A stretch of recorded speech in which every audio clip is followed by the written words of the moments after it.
Bonjour, aujourd'hui je vais vous parler d'une fonction, d'un cadeau extraordinaire et naturel que nous avons tous et qui est bénéfique aussi bien pour notre corps que pour notre esprit, le rire. Vous vous souvenez des fois où vous avez eu des fous rires, comment vous vous êtes senti bien, en paix avec vous-même et avec tous ceux qui vous entourent? Alors, les études ont montré qu'une minute de rire produit 15 à 20 minutes de détente et de relaxation musculaire. Et certains médecins ont même dit que le rire, c'est mettre au travail le médecin qui est en nous.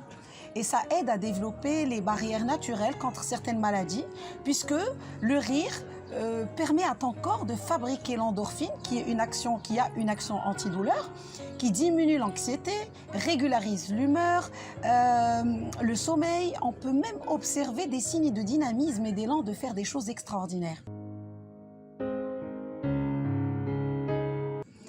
En principe, on devrait rire entre 12 à 15 minutes par jour.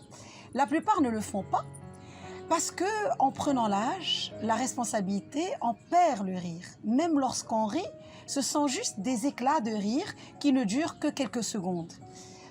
Alors qu'on peut réapprendre à rire, parce que rire, c'est d'abord mécanique. Contrairement à ce qu'on pense, le rire est quelque chose de physique. Contrairement à l'humour, qui est, lui, un processus mental, comme tu peux dire à ton corps, tu vas rire, tu peux lui dire lève le bras, il va lever le bras. Donc tu ris et tu peux développer le réflexe de rire. En fait, c'est l'action qui entraîne l'émotion. Si le corps est en action, eh ben, le rire permet à la pensée de devenir un peu plus ludique, plus joyeuse, plus sereine, plus légère.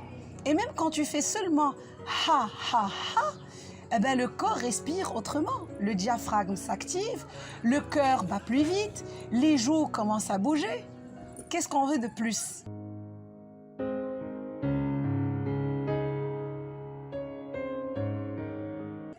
Voilà pourquoi le yoga du rire devient de plus en plus populaire dans les entreprises. En fait, c'est une activité fantastique. Pourquoi?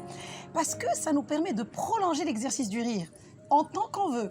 Et justement, dans le yoga du rire, on n'utilise ni blague, ni humour, ni comédie. On va plutôt rire comme un exercice physique qu'on fait. Et comme on le fait dans le cadre d'un groupe, on se regarde, on joue. Et donc, notre rire deviendra plus naturel. Et c'est très contagieux. Et on appelle ça yoga du rire parce que ça combine aussi bien les respirations de yoga avec des exercices de rire, ce qui fait monter un apport extraordinaire et important en oxygène au corps et au cerveau. Et c'est là où on va se sentir beaucoup plus énergétique, beaucoup plus léger. Et bien, quand on rit aussi dans le cadre de ces groupes de yoga, on est ensemble et on est en train de communiquer d'une façon très positive. On n'est plus dans la différence, on n'est plus dans le pouvoir, on est plutôt dans un espace où on est égaux. Ça fait du bien et on en a vraiment besoin.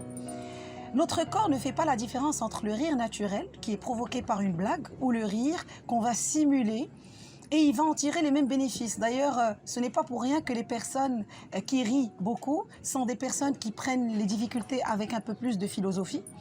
Sont agréables à côtoyer, on dirait que les problèmes des fois ne les perturbent jamais. Et à partir du moment où l'on rit, où l'on peut rire, on peut prendre de la distance sur un tas d'événements dans notre vie. On peut être autant sérieux par rapport à notre entraînement de rire quand on devrait l'être par rapport à notre alimentation, par rapport aux exercices physiques que l'on fait pour être en forme. Autrement dit, quand ça va mal, mieux vaut en rire qu'en pleurer.